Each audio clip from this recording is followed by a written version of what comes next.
Doctor B.R. Ambedkar ಅವರ 135ನೇ ಜನ್ಮ ದಿನಾಚರಣೆಯ ಸುಸಂದರ್ಭಕ್ಕೆ ಆತ್ಮೀಯವಾಗಿರತಕ್ಕಂತಹ ಸಾಮಾಜಿಕ ಸ್ವಾತಂತ್ರ್ಯತೆಯ ಸ್ವಾಗತವನ್ನು ಕೋರ್ತೇನೆ.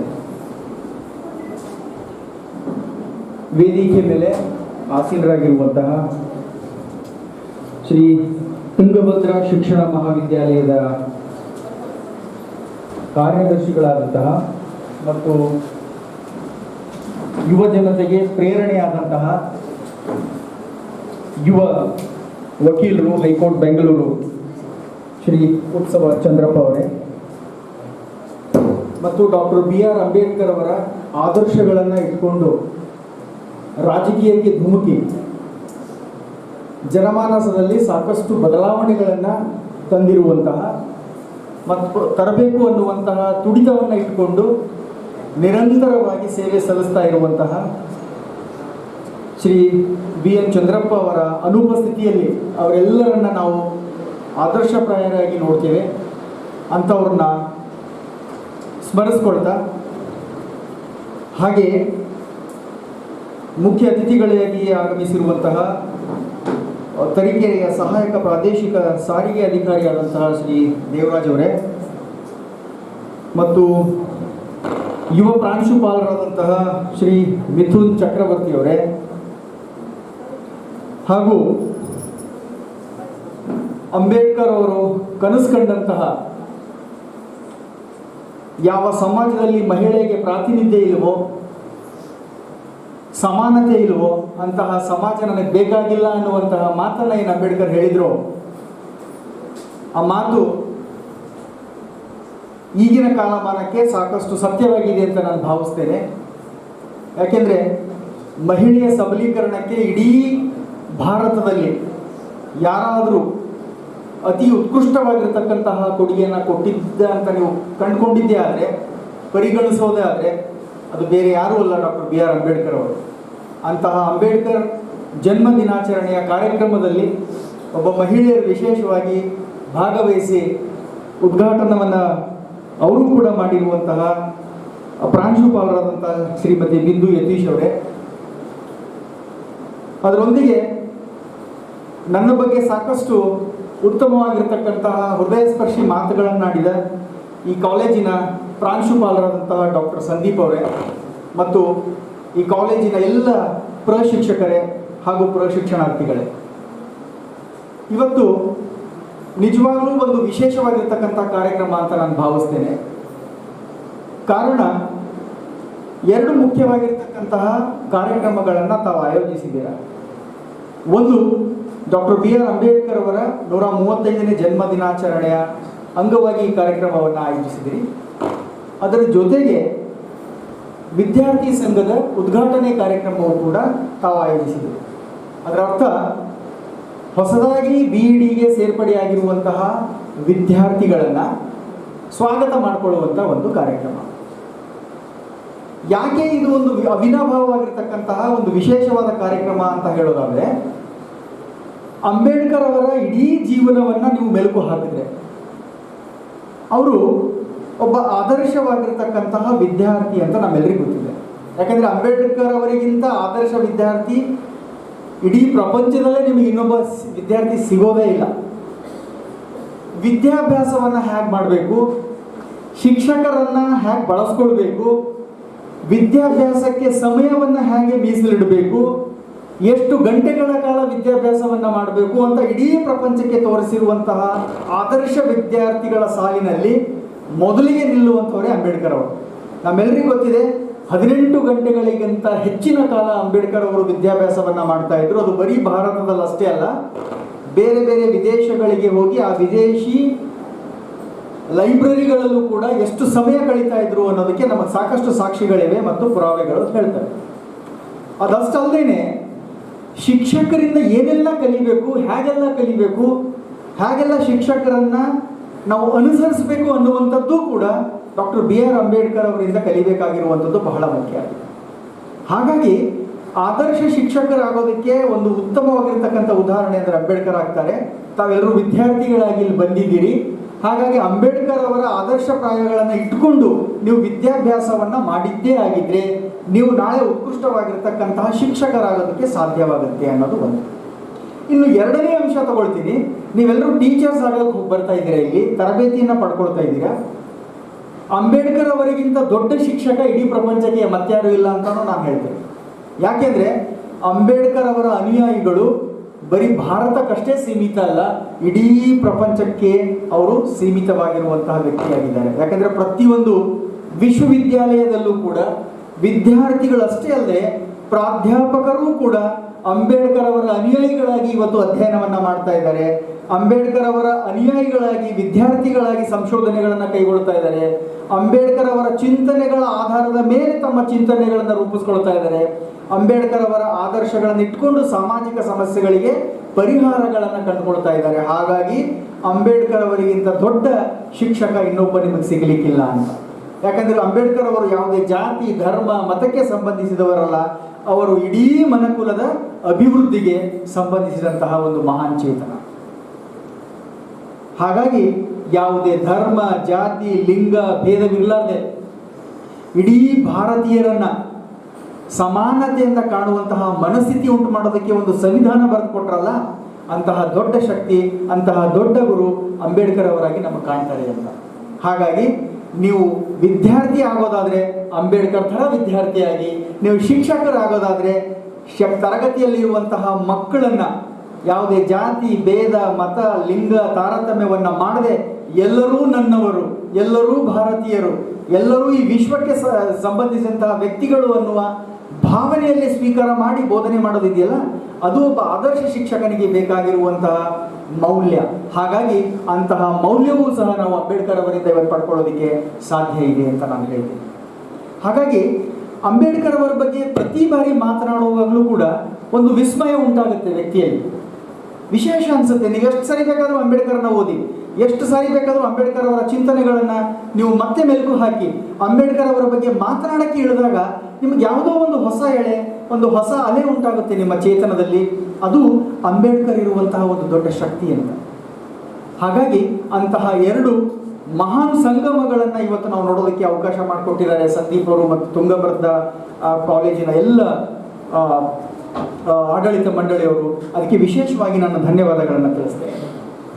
ಹಾಗಾಗಿ ಈ ಸಂದರ್ಭದಲ್ಲಿ ನನಗನ್ಸಿದ್ದು, ಹಾಗಿದ್ರೆ ಅಂಬೇಡ್ಕರ್ ಅವ್ರ ಬಗ್ಗೆ ನಾನು ಏನು ಹೇಳಬೇಕು, ಭಾವಿ ಶಿಕ್ಷಕರಿಗೆ ಏನು ಹೇಳಬೇಕಾಗಿದೆ ಮತ್ತು ಪ್ರಶಿಕ್ಷಕರಿಗೆ ಏನು ಹೇಳಬೇಕು ಅನ್ನುವಂತಹ ಯೋಚನೆಯನ್ನು ನನಗೆ ಬಂದಾಗ ನನಗನ್ಸಿದ್ದು, ಅಂಬೇಡ್ಕರ್ ಜೀವನದಲ್ಲಿ ನಿಜವಾಗಲೂ ಶಿಕ್ಷಕರು ಯಾವ ರೀತಿಯಾಗಿರ್ತಕ್ಕಂತಹ ಪ್ರೇರಣೆಯನ್ನು ಉಂಟು ಮಾಡಿದ್ರು ಅದ್ರ ಬಗ್ಗೆ ಮಾತನಾಡಿದ್ರೆ ಮೋಸ್ಟ್ಲಿ ನಮ್ಮ ಶಿಕ್ಷಕರಾಗೋರಿಗೆ ಇದು ಸಹಾಯ ಆಗಬಲ್ದು, ಇದು ಪ್ರೇರಣೆ ಆಗಬಲ್ದು ಅನ್ನುವಂತಹ ಅಂಶವನ್ನು ನಾನು ಮನವರಿಕೆ ಮಾಡಿಕೊಂಡು ನಿಮ್ಮೊಂದಿಗೆ ಅಂಬೇಡ್ಕರ್ ಅವರ ಇಡೀ ಜೀವನದಲ್ಲಿ ಯಾರೆಲ್ಲ ಶಿಕ್ಷಕರು ಏನೆಲ್ಲ ಕೊಡುಗೆಯನ್ನು ಕೊಟ್ಟರು ಮತ್ತು ಅಂಬೇಡ್ಕರ್ ಅವರ ಆದರ್ಶಗಳಿಗೆ ಒಂದು ಮೂಲ ಅಡಿಪಾಯವನ್ನು ಹಾಕೋದಕ್ಕೆ ಯಾರ್ಯಾರು ಸ್ಪಂದಿಸಿದ್ರು, ಯಾರ್ಯಾರು ಸಹಾಯಕಾರಿ ಕೆಲಸವನ್ನು ಮಾಡಿದ್ರು, ಯಾರು ಮಾರ್ಗದರ್ಶನವನ್ನು ನೀಡಿದ್ರು ಅನ್ನೋದರ ಬಗ್ಗೆ ನಾವು ತಿಳ್ಕೊಂಡ್ರೆ ಖಂಡಿತವಾಗ್ಲೂ ವಿದ್ಯಾರ್ಥಿಗಳನ್ನು ಹೇಗೆ ಬೆಳೆಸಬೇಕಾಗಿದೆ ಅನ್ನುವಂತಹ ಚಿಂತನೆ ಶಿಕ್ಷಕರಿಗೆ ಬರೋದಕ್ಕೆ ಸಾಧ್ಯತೆ ಇದೆ. ವಿದ್ಯಾರ್ಥಿಗಳನ್ನು ಯಾವ ಎಡೆಯಲ್ಲಿ ನಾವು ಬೆಳೆಸಿದ್ರೆ ಸಮಾಜ ಪರಿವರ್ತನೆ ಆಗೋದಕ್ಕೆ ಸಾಧ್ಯತೆ ಇದೆ ಅನ್ನುವಂತಹ ಚಿಂತನೆಗಳಿಗೆ ನಾವು ಎಡೆ ಮಾಡಿಕೊಡ್ಬೋದು ಅನ್ನುವಂತಹ ಅಂಶವನ್ನು ಗಮನದಲ್ಲಿಟ್ಕೊಂಡು ನಿಮ್ಮೊಂದಿಗೆ ಇವತ್ತು ನಾನು ಅಂಬೇಡ್ಕರ್ ಅವರ ಜೀವನದಲ್ಲಿ ಆಗಿ ಹೋಗಿರುವಂತಹ ಅಷ್ಟು ಮಹಾನ್ ವ್ಯಕ್ತಿಗಳ ಒಂದಿಷ್ಟು ಸಾರವನ್ನು ನಿಮ್ಮೊಂದಿಗೆ ಹಂಚ್ಕೊಳ್ಬೇಕು ಅಂತ ಇರೋದು ಬಂದಿದ್ದೀನಿ. ಇಡೀ 20ನೇ ಶತಮಾನದಲ್ಲಿ ಆಗಿರುವಂತಹ ಒಂದು ದೊಡ್ಡ ಕ್ರಾಂತಿ ಏನಿದೆ ಭಾರತದಲ್ಲಿ, ಅದಕ್ಕೆ ಮೂಲಭೂತವಾಗಿರ್ತಕ್ಕಂತಹ ವ್ಯಕ್ತಿಗಳಂದ್ರೆ ಇವರು ಅಂತ ಅನ್ಕೋಬಹುದು. ಯಾಕಂದ್ರೆ ಅಂಬೇಡ್ಕರ್ ಅನ್ನುವಂತಹ ಶಕ್ತಿಯ ಹಿಂದೆ ಎಷ್ಟು ಶಕ್ತಿಗಳು ಕೆಲಸ ಮಾಡಿವೆ ಅನ್ನೋ ತಿಳ್ಕೊಳ್ಳೋದು ಬಹಳ ಮುಖ್ಯ ಆಗುತ್ತೆ. ಯಾಕಂದ್ರೆ ನಾವೆಲ್ಲ ಶಿಕ್ಷಣ ರಂಗಕ್ಕೆ ಸಂಬಂಧಪಟ್ಟಂಥವ್ರು ಅವರ ತಂದೆಯವರ ಜವಾಬ್ದಾರಿಯನ್ನು ಹಿಡ್ಕೊಂಡು ನೀವು ನೋಡ್ತಾ ಹೋದ್ರೆ ಅಂಬೇಡ್ಕರ್ ಅವರಿಗೆ ಅತಿ ಪ್ರೇರಕವಾಗಿರ್ತಕ್ಕಂತಹ ಆದರ್ಶಪ್ರಾಯವಾಗಿರ್ತಕ್ಕಂಥ ವ್ಯಕ್ತಿ ಅಂದರೆ ಅವರ ಜೀವನದಲ್ಲಿ ಮೊದಲಿಗೆ ಅವರ ತಂದೆಯವರು ರಾಮ್ಜಿ ಸಕ್ಪಾಲ್. ಅವರು ಎಷ್ಟು ಪ್ರೇರಕವಾಗಿರ್ತಕ್ಕಂಥ ಶಕ್ತಿಯಾಗಿದ್ರು ಅಂಬೇಡ್ಕರ್ಗೆ ಅಂದರೆ, ತಮ್ಮೆಲ್ಲರಿಗೂ ಗೊತ್ತಿರೋ ಹಾಗೆ ರಾಮ್ಜಿ ಸಕ್ಪಾಲ್ ಅವರು ಸುಬೇದಾರರಾಗಿರ್ತಾರೆ ಬ್ರಿಟಿಷ್ ಇಂಡಿಯಾದಲ್ಲಿ. ಮೇಜರ್ ಆಗಿ ಅವರು ಉನ್ನತ ಸ್ಥಾನವನ್ನು ಹೊಂದ್ತಾರೆ. ಅದು ಉನ್ನತ ಸ್ಥಾನ ಇತ್ತು, ಭಾರತೀಯರಿಗಾಗಿ ದೊರೆಯುವಂಥ ಉನ್ನತ ಸ್ಥಾನ ಯಾವುದಿತ್ತು ಅಂದರೆ ಬ್ರಿಟಿಷ್ ಸರ್ಕಾರದಲ್ಲಿ ಮೇಜರ್ ಸ್ಥಾನ. ಆ ಸ್ಥಾನಕ್ಕೆ ತಲುಪಿರುವಂತಹ ಒಬ್ಬ ವ್ಯಕ್ತಿ ಅತಿ ಕಠಿಣ ಪರಿಶ್ರಮದಿಂದ ಅಲ್ಲಿವರೆಗೆ ಅವರು ಹೋಗಿದ್ರು. ಅತಿ ಶಿಸ್ತಿನ ವ್ಯಕ್ತಿ. ತಮ್ಮ ಮಗನಿಗೆ ಅಂದರೆ ಭೀಮರಾವ್ ಅಂಬೇಡ್ಕರ್ಗೆ ಯಾವ ರೀತಿಯಾಗಿ ಓದಬೇಕು, ಯಾವ ರೀತಿಯಾಗಿ ಜೀವನವನ್ನು ಪರಿಗಣಿಸಬೇಕು, ಯಾವ ರೀತಿಯಾಗಿ ಸಮಸ್ಯೆಗಳಿಗೆ ಸ್ಪಂದಿಸಬೇಕು, ಯಾವ ರೀತಿಯಾಗಿ ಸಮಾಜಕ್ಕೆ ಓರೆಯಾಗಿ ನಮ್ಮ ಜೀವನವನ್ನು ರೂಪಿಸ್ಕೊಳ್ಬೇಕು, ಸಮಾನತೆ ಅಂದ್ರೇನು, ಭಾತೃತ್ವ ಅಂದ್ರೇನು, ಯಾಕೆ ಆ ರೀತಿಯಾಗಿರ್ತಕ್ಕಂಥ ಸಮಾಜವನ್ನು ಕಟ್ಟೋ ಅವಶ್ಯಕತೆ ಇದೆ ಎನ್ನುವಂತಹ ಅಷ್ಟೂ ಎಳೆಗಳನ್ನು ಬಹಳ ವಿಶೇಷವಾಗಿ ಅಂಬೇಡ್ಕರ್ಗೆ ತಿಳಿಸ್ಕೊಟ್ಟಂತಹ ಮೊದಲ ವ್ಯಕ್ತಿ ಅಂದರೆ ರಾಮ್ಜಿ ಸಕ್ಪಾಲ್. ಅಂಬೇಡ್ಕರ್ ಶಿಕ್ಷಣ ಬಗ್ಗೆ ಎಷ್ಟು ಅವರು ಕೌತುಕತೆಯಿಂದ ಇದ್ರು ಅಥವಾ ಎಷ್ಟು ಕಠಿಣ ಪರಿಶ್ರಮವನ್ನು ಹಾಕ್ತಾ ಇದ್ರು ಅಂದರೆ, ಶಿಕ್ಷಣಕ್ಕೆ ಯಾವುದೇ ಅಡೆತಡೆಯನ್ನು ಅಂಬೇಡ್ಕರ್ಗೆ ಆಗಬಾರದು ಅನ್ನೋ ಕಾರಣಕ್ಕೆ ನಿರಂತರವಾಗಿ ಪರಿಶ್ರಮಿಸಿದಂತಹ ವ್ಯಕ್ತಿಯಲ್ಲಿ ರಾಮ್ಜಿ ಸಕ್ಪಾಲ್ ಅವರು ಬಹಳ ಮುಖ್ಯವಾಗಿ ನಮಗೆ ಕಾಣ್ತಾರೆ. ಎಷ್ಟೋ ಬಾರಿ ಅವರಿಗೆ ಹಣ ಇಲ್ಲ ಅಂದರೂ ಕೂಡ ಪುಸ್ತಕಗಳನ್ನು ಕೊಂಡುಕೊಳ್ಳೋದಕ್ಕೆ ಹೆಂಡತಿಗೆ ಮಾಡಿಸ್ಕೊಟ್ಟಂತಹ ಆಭರಣಗಳನ್ನು ಒತ್ತಿಟ್ಟು ಆಭರಣಗಳನ್ನು ಮಾರಿ ಅಂಬೇಡ್ಕರ್ಗೆ ಪುಸ್ತಕಗಳನ್ನು ಒದಗಿಸುವಂಥ ಕೆಲಸವನ್ನು ಮಾಡ್ತಾರೆ.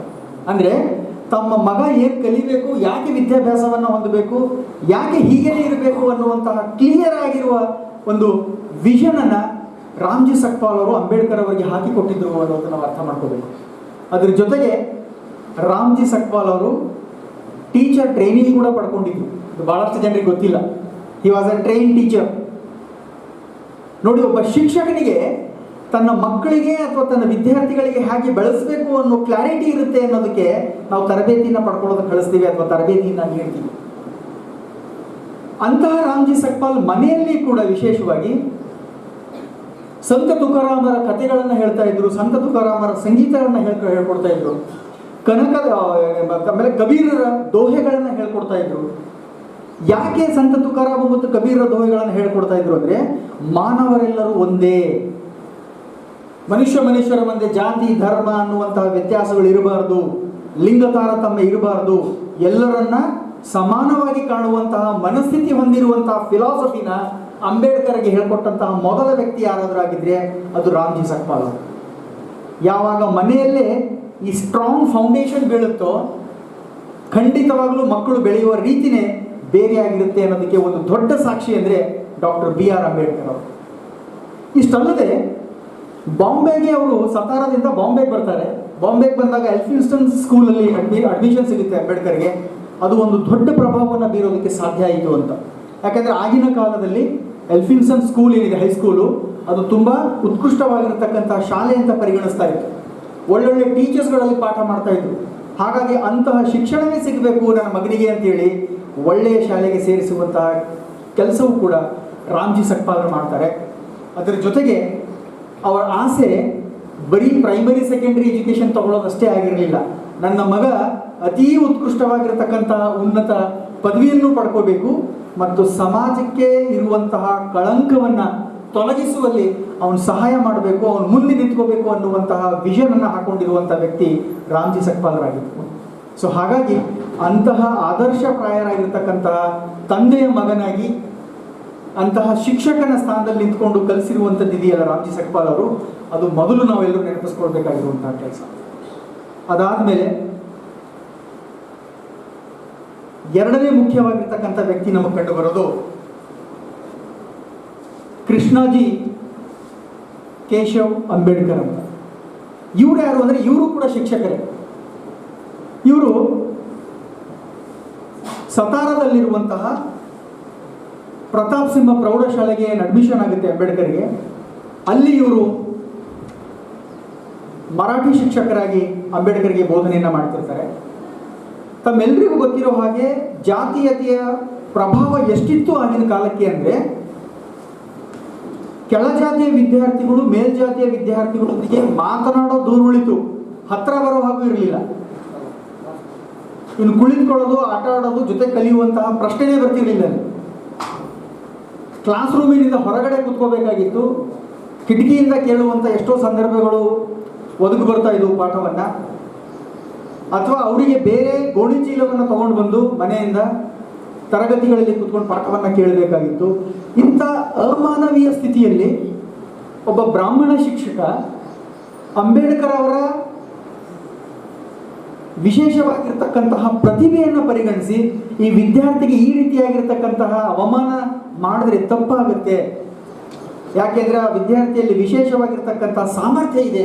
ಆ ಸಾಮರ್ಥ್ಯಕ್ಕೆ ನಾವು ಅವಕಾಶ ಮಾಡಿಕೊಟ್ರೆ ಮಾತ್ರ ಆ ವಿದ್ಯಾರ್ಥಿ ಚೆನ್ನಾಗಿ ಬೆಳೀತಾನೆ, ಮುಂದೆ ಸಮಾಜಕ್ಕೆ ಒಬ್ಬ ಒಳ್ಳೆಯ ಆದರ್ಶ ವಿದ್ಯಾರ್ಥಿ ಆಗ್ತಾನೆ, ನಾಗರಿಕನಾಗ್ತಾನೆ ಅನ್ನುವಂಥದ್ದನ್ನು ಆ ಶಿಕ್ಷಕ ಮೊದಲೇ ಕಂಡುಕೊಂಡು ಅಂಬೇಡ್ಕರ್ ಅವರಿಗೆ ಬಹಳ ಸಪೋರ್ಟಿವ್ ಆಗಿರ್ತಾರೆ. ಅವ್ರ ಆ್ಯಕ್ಚುಲಿ ಅವ್ರಿಗೆ ಕಂಡು ಬಂದಿದ್ದು ಏನು ಅಂದರೆ ಹೆಸರುಗಳು ಮತ್ತು ನಮ್ಮ ಸರ್ನೇಮ್ಗಳೇನಿದೆ ಅದ್ರ ಮುಖಾಂತರ ಹೀಯಾಳಿಸುವಿಕೆ ಜಾಸ್ತಿ ಇರುತ್ತೆ. ಫಸ್ಟ್ ನಾವು ಯಾರಾದ್ರೂ ಭೇಟಿಯಾದ ತಕ್ಷಣ ಕೇಳೋದೇ ನಿನ್ನ ಹೆಸರೇನು, ನಿಮ್ಮ ಸರ್ನೇಮ್ ಏನು, ಯಾವಾಗ ಸಕ್ಪಾಲ್ ಅಂತ ಅಂಬೇಡ್ಕರ್ ಹೇಳ್ತಿರ್ತಾರೋ ಆವಾಗ ಇವ್ರು ಕೆಳಜಾತಿಯವರು ಅನ್ನುವಂಥ ಭಾವನೆ ಸಾಮಾನ್ಯವಾಗಿ ಬರುತ್ತೆ. ಅದಕ್ಕೆ ಇತ್ತೀಚೆಗೂ ಕೂಡ ನಮ್ಮ ಸರ್ನೇಮ್ಗಳಿಂದ ನಮ್ಮ ಜಾತಿಗಳನ್ನು ತೋರಿಸೋದಕ್ಕೆ ಹೊರಟಿದ್ದೀವಿ ನಾವು. ಇವತ್ತಿಗೂ ಕೂಡ ಇದೆ. ಇವತ್ತಿಗೂ ನೀವು ಯಾವ ಜಾತಿಯರು ಅಂತ ಹೇಳಬೇಕಾದ್ರೆ ನಮ್ಮ ಸರ್ಟಿಫಿಕೇಟ್ ತೋರಿಸೋ ಅವಶ್ಯಕತೆ ಇಲ್ಲ, ನಮ್ಮ ಸರ್ನೇಮ್ಗಳು ಹೇಳಿದ್ರೆ ಸಾಕು. ಇದು 130-125 ವರ್ಷಗಳ ಹಿಂದೆಯೂ ಕೂಡ ಇತ್ತು. ಹೆಚ್ಚು ಕಡಿಮೆ ಹೈಸ್ಕೂಲ್ ಹೋದಾಗ ಆ ಸಮಯ ಇತ್ತು. ಹಾಗಾಗಿ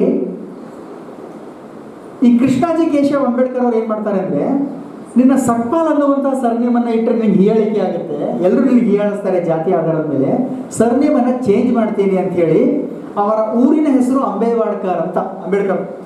ಹಾಗಾಗಿ ಅಂಬೇವಾಡ್ಕರ್ ಅಂತ ಊರ ಹೆಸರಿಟ್ಟರೆ ಗೊತ್ತಾಗಲ್ವಲ್ಲ ಯಾವ ಜಾತಿ ಅಂತ, ಊರ ಹೆಸರಿಂದ ಎಲ್ಲಿ ಗೊತ್ತಾಗುತ್ತೆ ಅಂತ ಹೇಳಿ ಅಂಬೇವಾಡೇಕರ್ ಅಂತ ಬರೀತಾರೆ. ನೋಡಿ, ಒಬ್ಬ ಶಿಕ್ಷಕ ಒಬ್ಬ ವಿದ್ಯಾರ್ಥಿಯನ್ನು ರಕ್ಷಿಸಬೇಕಾದ್ರೆ ಯಾವ ಲೆಕ್ಕಕ್ಕೂ ಕೂಡ ಹೋಗ್ತಾರೆ, ಯಾವ ಪ್ರಮಾಣಕ್ಕೂ ಕೂಡ ಹೋಗಿ ಅದನ್ನು ಬದಲಾಯಿಸೋದಕ್ಕೆ, ಅದನ್ನು ಅವಕಾಶ ಮಾಡಿಕೊಡೋದಕ್ಕೆ ಸಾಧ್ಯತೆ ಇದೆ ಅನ್ನೋದನ್ನು ನಾವು ಇದರಿಂದ ಅರ್ಥ ಮಾಡ್ಕೋಬೋದು. ಅದು ಅಂಬೇವಾಡ್ಕರಿಂದ ಬರ್ತಾ ಬರ್ತಾ ಅಂಬೇಡ್ಕರ್ ಅಂತ ಆಗುತ್ತೆ. ಆದರೆ ಇವತ್ತಿಗೆ ನೋಡಿ, ನಾವು ಭೀಮರಾವ್ ರಾಮ್ಜಿ ಸಕ್ಪಾಲ್ ಅಂತ ಹೇಳಲ್ಲ, ಅಂಬೇಡ್ಕರ್ ಅಂತ ಹೇಳ್ತೀವಿ. ಅಂಬೇಡ್ಕರ್ ಅಂತ ಇರೋ ಹೆಸರು ಇದೆಯಲ್ಲ, ಅದು ಅಂಬೇಡ್ಕರ್ದಲ್ಲ, ಅಂಬೇಡ್ಕರ್ ಟೀಚರ್. ಇದು ಶಿಕ್ಷಕನ ಶಕ್ತಿ. ವಿದ್ಯಾರ್ಥಿಗಳನ್ನ ಬರೀ ಬೋಧನೆ ಮಾಡಿ ಮಾರ್ಕ್ಸ್ ತಗೊಳ್ಳೋಕೆ ಕೊಡಿಸೋದಿದೆಯಲ್ಲ, ಅದಷ್ಟೇ ಕೆಲಸ ಅಲ್ಲ. ವಿದ್ಯಾರ್ಥಿ ಜೀವನದಲ್ಲಿ ದೊಡ್ಡ ಬದಲಾವಣೆಯನ್ನು ತರೋದಕ್ಕೂ ಕೂಡ ಒಬ್ಬ ಶಿಕ್ಷಕನಿಗೆ ಸಾಧ್ಯ ಇದೆ. ಅಂತಹ ಶಿಕ್ಷಕರು ನೀವಾಗಬೇಕು ಅನ್ನೋದು ನನ್ನ ಭಾವನೆ. ನೀವು ಬರೀ ಟೀಚರ್ ಟ್ರೈನಿಂಗಲ್ಲಿ ಕಂಟೆಂಟನ್ನು ಕಲ್ತ್ಕೊಂಡು ನೀವು ಎಷ್ಟು ಚೆನ್ನಾಗಿ ಪಾಠ ಮಾಡ್ತೀರಿ ಅನ್ನೋದು ಅಷ್ಟೇ ಅಲ್ಲ, ಮುಂದೆ ನಿಮ್ಮ ಶಾಲೆಯಲ್ಲಿ, ನಿಮ್ಮ ಕಾಲೇಜ್ಗಳಲ್ಲಿ ಬರುವಂತಹ ವಿದ್ಯಾರ್ಥಿಗಳಿಗೆ ಅವರ ಜೀವನವನ್ನು ರೂಪಿಸೋದಕ್ಕೆ ನಿಮ್ಮ ಕಾಂಟ್ರಿಬ್ಯೂಷನ್ ಏನು ಮಾಡಬೇಕಾಗಿದೆ ಅನ್ನುವಂತಹ ಚಿಂತನೆಗಳು, ಮರುಚಿಂತನೆಗಳು ನಿಮ್ಮಲ್ಲಿ ಮೂಡಿದಾಗ ಮಾತ್ರ ಆ ಬದಲಾವಣೆ ನಿಮ್ಮಲ್ಲಿ ತಂದುಕೊಳ್ಳೋದಕ್ಕೆ ಸಾಧ್ಯತೆ ಇದೆ. ಇದು ಬಹಳ ಪ್ರಮುಖವಾಗಿರ್ತಕ್ಕಂಥ ಅಂಬೇಡ್ಕರ್ ಅವರ ಜೀವನದಲ್ಲಾದ ಬದಲಾವಣೆ ಅಂತ. ಅದರ ಜೊತೆಗೆ ಪ್ರತಿ ಬಾರಿಯೂ ಕೃಷ್ಣಾಜಿ ಅಂಬೇಡ್ಕರ್ ಅವರು ಮಾನಸಿಕ ಸ್ಥೈರ್ಯವನ್ನು ತುಂಬ್ತಾ ಇರ್ತಾರೆ. ಜಾತೀಯತೆಯಿಂದ ಹೀಯಾಳಿಕೆ ಉಂಟಾಗ ಅಂಬೇಡ್ಕರ್ ಅವರು ಹೀಯಾಳಿಸ್ಕೋಬೇಡ, ಆ್ಯಕ್ಚುಲಿ ನಿನ್ನ ನಾಳೆ ಒಳ್ಳೆಯ ದಿನ ಬರುತ್ತೆ, ನಿನ್ನ ಪ್ರತಿಭೆಗೆ ತಕ್ಕಂತಹ ಪ್ರತಿಕ್ರಿಯೆ ಫಲಿತಾಂಶ ನಿಂಗೆ ದೊರಕುತ್ತೆ, ಈ ಬದಲಾವಣೆಯನ್ನು ನೀನು ತರಬೇಕು ಅನ್ನುವಂತಹ ಸ್ಥೈರ್ಯವನ್ನು ಅಂಬೇಡ್ಕರ್ ಗುರುಗಳು ಬಾಲಕ ಭೀಮರಾವ್ನಲ್ಲಿ ತುಂಬ್ತಾ ಇರ್ತಾರೆ. ಹಾಗಾಗಿ ಆ ಶಿಕ್ಷಕ ಎರಡನೇ ಪ್ರಮುಖವಾಗಿರ್ತಕ್ಕಂಥ ವ್ಯಕ್ತಿ ಇವತ್ತು ನಾವು ನೆನಪಿಸ್ಕೊಳ್ಬೇಕು ಅಂತ ನಾನು ಭಾವಿಸ್ತೇನೆ. ಮೂರನೇ ಪ್ರಮುಖವಾಗಿರ್ತಕ್ಕಂಥ ವ್ಯಕ್ತಿ ನೋಡೋದಾದರೆ ಕೃಷ್ಣಾಜಿ ಅರ್ಜುನ್ ಕೇರೋಸ್ಕರ್. ಇವರು ಮರಾಠಿ ಪಂಡಿತರು, ಸಮಾಜ ಸೇವಕರು. ಇಡೀ ಅಂಬೇಡ್ಕರ್ ಅವರ ಜೀವನದಲ್ಲಿ ವಿದ್ಯಾಭ್ಯಾಸಕ್ಕೆ ಸಾಕಷ್ಟು ಅನುಕೂಲವನ್ನು ಮಾಡಿಕೊಟ್ಟಂತಹ ಪ್ರಮುಖ ವ್ಯಕ್ತಿಗಳಲ್ಲಿ ಇವರು ಒಬ್ಬರು. ಯಾಕೆಂದರೆ ಅಂಬೇಡ್ಕರ್ಗೆ ಮುಂದಿನ ವಿದ್ಯಾಭ್ಯಾಸ ಮಾಡೋದಕ್ಕೆ ಅವಕಾಶ ಇರಲ್ಲ, ಯಾಕಂದರೆ ಅವರು ಅಷ್ಟು ಸೌಂಡಾಗಿರಲ್ಲ, ಫೀಸನ್ನು ಕಟ್ಕೊಳ್ಳೋದಕ್ಕೆ ಸಾಧ್ಯವಾಗಿರಲ್ಲ. ಅವರು ಫೆಲೋಶಿಪ್ಸ್ ಮೇಲೆ ಅಥವಾ ಸ್ಕಾಲರ್ಶಿಪ್ ಮೇಲೇ ವಿದ್ಯಾಭ್ಯಾಸವನ್ನು ಮಾಡಿದಂಥವ್ರು ಅಂಬೇಡ್ಕರ್ ಅವರು. ಹಾಗಾಗಿ ಆ ಸ್ಕಾಲರ್ಶಿಪ್ಗಳನ್ನು ಕೊಡಿಸುವಂಥ ಕೆಲಸ ವಿಶೇಷವಾಗಿ ಈ ಕೇರ್ಲುಸ್ಕರ್ ಅವರು ಮಾಡ್ತಾರೆ. ಅದ್ರ ಜೊತೆಗೆ ಅಂಬೇಡ್ಕರ್ ಅವರನ್ನ ಕೇರ್ಲುಸ್ಕರ್ ಅವರು ಬಹಳ ವಿಶೇಷವಾಗಿ ಗಮನಿಸ್ತಾ ಇರ್ತಾರೆ SSLCಯಿಂದಲೇ. ಹಾಗೆ ಅಂದರೆ ಮುಂಬೈಯಲ್ಲಿ ಚಾರ್ನಿ ರಸ್ತೆಯಲ್ಲಿ ಒಂದು ಗಾರ್ಡನ್ ಇದೆ, ಒಂದು ಉದ್ಯಾನವನ ಇದೆ. ಆ ಉದ್ಯಾನವನದಲ್ಲಿ ಅಂಬೇಡ್ಕರ್ ಅವರು 10ನೇ ತರಗತಿ ಇದ್ದಾಗ ನಿರಂತರವಾಗಿ ಸಾಯಂಕಾಲ 3 ರಿಂದ 4 ಗಂಟೆಗಳು ಓದ್ತಾ ಇರ್ತಾರೆ ಮಗ್ನವಾಗಿ. ಅದೇ ಗಾರ್ಡನ್ನಲ್ಲಿ ಈ ಕೇರ್ಲುಸ್ಕರ್ ಅವರು ಸಾಯಂಕಾಲ ವಾಯುವಿಹಾರಕ್ಕೆ ಬರ್ತಿರ್ತಾರೆ. ಒಂಥರ ಆಶ್ಚರ್ಯ, ಪ್ರತಿದಿನ ವಿದ್ಯಾರ್ಥಿ ಯಾರನ್ನೂ ನೋಡೋಲ್ಲ, ಪುಸ್ತಕಗಳನ್ನು ಹಿಡ್ಕೊಂಡು ನಿರಂತರವಾಗಿ ಓದೋದ್ರಲ್ಲಿ ಮಗ್ನಾಗಿರ್ತಾರಲ್ಲ ಅಂತ ಐಡೆಂಟಿಫೈ ಮಾಡಿರ್ತಾರೆ. ಬಟ್ ಇವರೇ ಅಂಬೇಡ್ಕರ್ ಅಂತ ಗೊತ್ತಿರಲ್ಲ. ಆದರೆ 1907ರಲ್ಲಿ ಅಂಬೇಡ್ಕರ್ ಅವರು SSLC ಪಾಸ್ ಆಗ್ತಾರೆ. ಆ SSLC ಪಾಸ್ ಆದಾಗ ಮಹಾರ್ ಸಮುದಾಯದಿಂದ SSLC ಪಾಸ್ ಆದಂತಹ ಮೊದಲ ವಿದ್ಯಾರ್ಥಿ ಅಂಬೇಡ್ಕರ್ ಆಗಿದ್ದರಿಂದ ಅವರಿಗೆ ಒಂದು ಸನ್ಮಾನ ಕಾರ್ಯಕ್ರಮವನ್ನು ಏರ್ಪಡಿಸ್ತಾರೆ.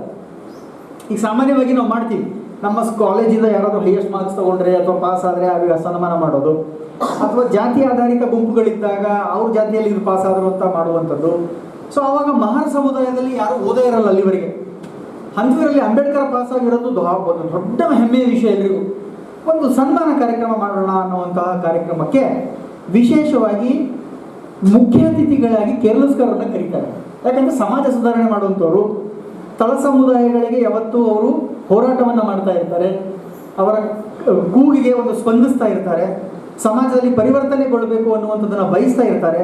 ಹಾಗಾಗಿ ಈ ವಿದ್ಯಾರ್ಥಿನ ಅಭಿನಂದಿಸಬೇಕಾಗಿರುವಂಥದ್ದು ಇವರಿಂದನೇ ಸರಿಯಾದ ಕ್ರಮ ಅನ್ನೋ ಕಾರಣಕ್ಕೆ ಅವರನ್ನು ಮುಖ್ಯ ಅತಿಥಿಗಳಾಗಿ ಕರೀತಾರೆ. ಅವರು ಆ ದಿನ ಅಂಬೇಡ್ಕರ್ ಬಗ್ಗೆ ನಿನ್ನ ನಾನು ದಿವಸ ನೋಡ್ತಾ ಇದ್ದೆ ಗಾರ್ಡನಲ್ಲಿ ಅಂತ ಅವಾಗ ನೆನಪಿಸ್ಕೊಳ್ತಾರೆ. ಅಂದರೆ ನಾವು ಮಗ್ನವಾಗಿ ಮಾಡುವಂತಹ ಕೆಲವೊಮ್ಮೆ ಕೆಲಸಗಳು, ಕಾರ್ಯಗಳಿದೆಯಲ್ಲ, ಅಥವಾ ಶ್ರದ್ಧೆಯಿಂದ ಮಾಡ್ತಾ ಇರುವಂಥ ಕಾರ್ಯ ನಾವು ಪ್ರಪಂಚ ನೋಡಲ್ಲ ಅಂತ ಅಂದ್ಕೊಂಡಿರ್ತೀವಿ ಎಷ್ಟೋ ಸರಿ. ಆದರೆ ಪ್ರಪಂಚ ನಮ್ಮನ್ನು ಗಮನಿಸ್ತಾ ಇರ್ತದೆ ಅನ್ನೋದು ನಮಗೆ ಅರ್ಥ ಆಗಬೇಕಾಗಿರುವಂಥದ್ದು. ಎಷ್ಟೋ ಸರಿ ಎಷ್ಟು ಒಳ್ಳೇದು ಮಾಡಿದ್ರು ಅಷ್ಟೇ ರೀ ಸಮಾಜಕ್ಕೆ ಅಂತ ಹೇಳ್ತೀವಿ, ಯಾರಿಗೆ ಏನು ಮಾಡಿದ್ರು ಏನ್ರಿ ಅಂತ ಅಂದ್ಕೊಂಡಿರ್ತೀವಿ. ಆದರೆ ಸಮಾಜ ನಮ್ಮನ್ನು ಒಂದಲ್ಲ ಒಂದು ರೀತಿಯಲ್ಲಿ ಸೂಕ್ಷ್ಮ ವೇದನೆಯಿಂದ ಗಮನಿಸ್ತಾ ಇರುತ್ತೆ ಅನ್ನೋದು ಅದು ಮುಂದಿನ ದಿನಗಳಲ್ಲಿ ಗೊತ್ತಾಗುತ್ತದೆ, ಅವಾಗ ಗೊತ್ತಾಗಲ್ಲ ಅಷ್ಟೇ. ಹಾಗೆಯೇ ಅಂಬೇಡ್ಕರ್ಗೆ ಅದು ತಿಳಿದಿದ್ದು ಯಾವಾಗ ಕಿರ್ಲಸ್ಕರ್ ಅವರು ಒಂದು ಪುಸ್ತಕವನ್ನು ಕೊಡ್ತಾರೆ, ಅವರೇ ಬರೆದಿರುವಂಥದ್ದು ಬುದ್ಧನ ಚರಿತ್ರೆ ಅನ್ನುವಂಥ ಒಂದು ಪುಸ್ತಕ ಬರೆದಿರ್ತಾರೆ ಅವರೇ.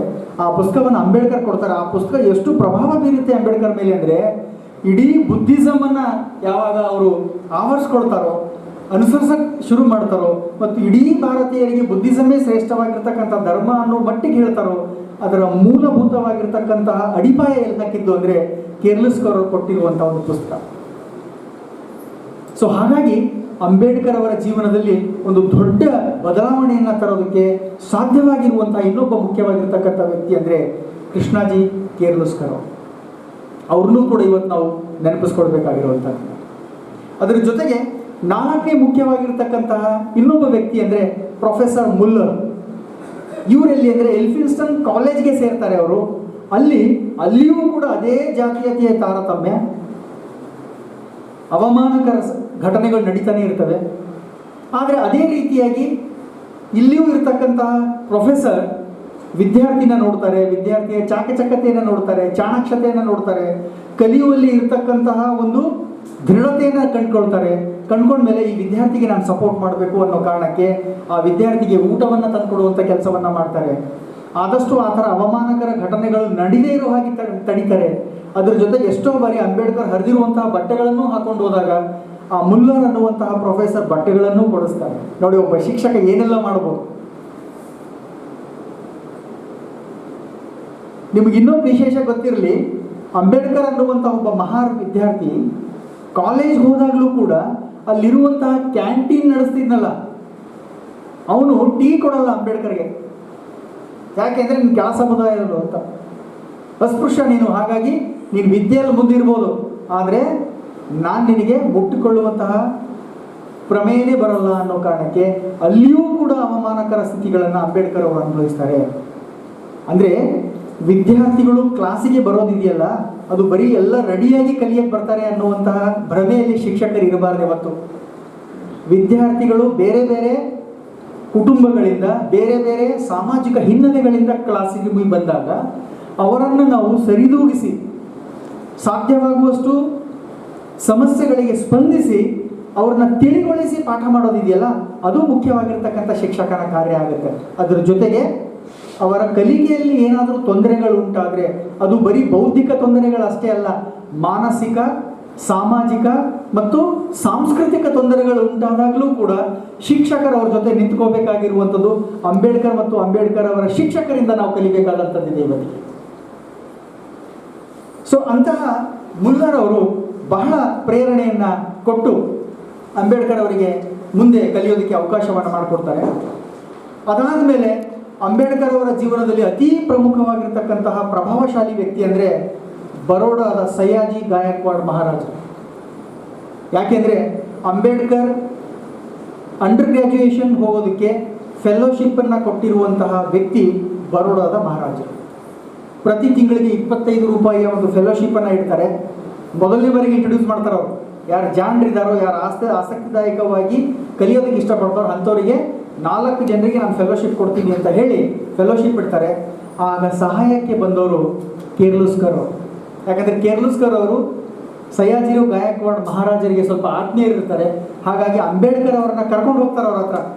ನೋಡಿ ಮಹಾರಾಜರೇ, ಇಡೀ ಸಮುದಾಯದಿಂದ ಓದಂತಹ ಏಕೈಕ ವ್ಯಕ್ತಿ ಅಂದರೆ ಈ ಅಂಬೇಡ್ಕರ್ ಇದ್ದಾನೆ. ಹಾಗಾಗಿ ನೀವು ಏನಾದರೂ ಈ ವ್ಯಕ್ತಿಗೆ ಫೆಲೋಶಿಪ್ ಕೊಟ್ಟು ಕಲಿಸಿದ್ದೆ ಆದರೆ ಇಡೀ ಸಮುದಾಯಕ್ಕೆ ಕೊಟ್ಟಂತಹ ಅದು ಅವಕಾಶ ಆಗುತ್ತೆ. ಹಾಗಾಗಿ ಕೊಡಿ ಅಂತ ಕೇಳ್ಕೊಂಡಾಗ ಕಿರ್ಲುಸ್ಕರ್ ಅವರ ರೆಕಮೆಂಡೇಶನ್ ಆಧಾರದ ಮೇಲೆ ಅಂಬೇಡ್ಕರ್ ಅವರಿಗೆ ಫೆಲೋಶಿಪ್ ಅನ್ನು ಸಿಗುತ್ತೆ ಅಥವಾ ಸ್ಕಾಲರ್ಶಿಪ್ ಸಿಗುತ್ತೆ. ಸೊ ಹಾಗಾಗಿ ಬರೋಡಾ ಮಹಾರಾಜರ ಕಾಂಟ್ರಿಬ್ಯೂಷನ್ ಕೂಡ ಅಂಬೇಡ್ಕರ್ ಲೈಫಲ್ಲಿ ಬಹಳ ಮುಖ್ಯವಾಗಿದೆ. ಅದ್ರ ಜೊತೆಗೆ ಡಿಗ್ರಿಯನ್ನು ಕಂಪ್ಲೀಟ್ ಮಾಡ್ಕೊಂಡ್ಮೇಲೆ ಅಂಬೇಡ್ಕರ್ ಅವರಿಗೆ ಅಷ್ಟೇ ಸಾಕಾಗಲ್ಲ, ಓದು ಇನ್ನೂ ತುಡಿತಾ ಇರುತ್ತೆ, ಇನ್ನೂ ಓದಬೇಕು. ಎಲ್ಲಿಗೆ ಹೋಗಬೇಕು? ನಾನು ಅಮೇರಿಕಕ್ಕೆ ಹೋಗಿ ಇನ್ನೂ ಹೆಚ್ಚಿನ ವಿದ್ಯಾಭ್ಯಾಸವನ್ನು ಮಾಡಬೇಕು ಅಂತ ಆಸೆ ಪಟ್ಟಾಗ ಮತ್ತೆ ಅದೇ ಕಿರ್ಲುಸ್ಕರ್ ಅವರು ಬರೋಡಾ ಮಹಾರಾಜರ ಹತ್ರ ಕರ್ಕೊಂಡೋಗಿ ಮಹಾರಾಜರೇ, ನೀವು ಓದಿಸಿರುವಂತಹ ವಿದ್ಯಾರ್ಥಿ ಈಗ ಡಿಗ್ರಿ ಕಂಪ್ಲೀಟ್ ಮಾಡಿದ್ದಾನೆ, ಮುಂದೆ ಅವನಿಗೆ ಕೊಲಂಬಿಯಾ ವಿಶ್ವವಿದ್ಯಾಲಯಕ್ಕೆ ಹೋಗಿ ಉನ್ನತ ಶಿಕ್ಷಣ ಪಡ್ಕೋಬೇಕು ಅಂತ ಆಸೆ ಪಡ್ತಾ ಇದ್ದಾನೆ. ಮತ್ತೆ ನೀವು ಅವಕಾಶ ಮಾಡಿಕೊಟ್ಟಿದ್ದೇ ಆದಲ್ಲಿ ಭಾರತದಿಂದ ಮೊದಲನೆಯ ಬಾರಿಗೆ ಅಮೆರಿಕಾಗೆ ಹೋಗಿ ಪದವಿಯನ್ನು ಪಡ್ಕೊಂಡು ಬಂದಂತಹ ಮೊದಲ ವ್ಯಕ್ತಿ ಅಂಬೇಡ್ಕರ್ ಆಗ್ತಾರೆ. ಹಾಗಾಗಿ ಅವಕಾಶ ಮಾಡಿಕೊಡಿ ಅಂತ ಹೇಳಿದಾಗ ಮತ್ತೆ ಬರೋಡಾ ಮಹಾರಾಜರು ಅಂಬೇಡ್ಕರ್ಗೆ 11.5 ಪೌಂಡ್ ಪ್ರತಿ ತಿಂಗಳು ಸ್ಕಾಲರ್ಶಿಪ್ಪನ್ನು ಕೊಡ್ತಾರೆ. ಅದೇ ಸ್ಕಾಲರ್ಶಿಪ್ಪನ್ನು ಇಟ್ಕೊಂಡು ಅಂಬೇಡ್ಕರ್ ಅವರು ಕೊಲಂಬಿಯಾ ವಿಶ್ವವಿದ್ಯಾಲಯಕ್ಕೆ ಹೋಗಿ MA ಇಕನಾಮಿಕ್ಸನ್ನು ಮಾಡಿಕೊಂಡು ಮತ್ತು MA ಇಕನಾಮಿಕ್ಸಲ್ಲಿ PhD ಮಾಡಿಕೊಂಡು ವಾಪಸ್ ಹಿಂತಿರುಗ್ತಾರೆ. ಅಷ್ಟೇ ಅಲ್ಲದೆ ಅವರು ಗ್ರೇಸಿಗೂ ಹೋಗ್ತಾರೆ. ಆ್ಯಕ್ಚುಲಿ ಲಂಡನ್ ಸ್ಕೂಲ್ ಆಫ್ ಇಕನಾಮಿಕ್ಸ್ಗೂ ಹೋಗಿ ಅಲ್ಲಿಯೂ ಕೂಡ MSc ಇಕನಾಮಿಕ್ಸಲ್ಲಿ PhD ಮಾಡ್ತಾರೆ. ಅಂಬೇಡ್ಕರ್ PhD ಮಾಡಿದ್ದು ಒಂದೇ ಸಬ್ಜೆಕ್ಟಲ್ಲಿ 2 ಬಾರಿ. ಅರ್ಥಶಾಸ್ತ್ರದ ನಾವು ಒಂದು ಸಬ್ಜೆಕ್ಟಲ್ಲಿ 1 ಬಾರಿ PhD ಮಾಡೋದಕ್ಕೆ ತಳ್ಕೊಂಡು ಹೋಗ್ಬಿಡ್ತೀವಿ, ಸಾಕಪ್ಪ ಜೀವನ ಅಂದ್ಬಿಡ್ತೀವಿ.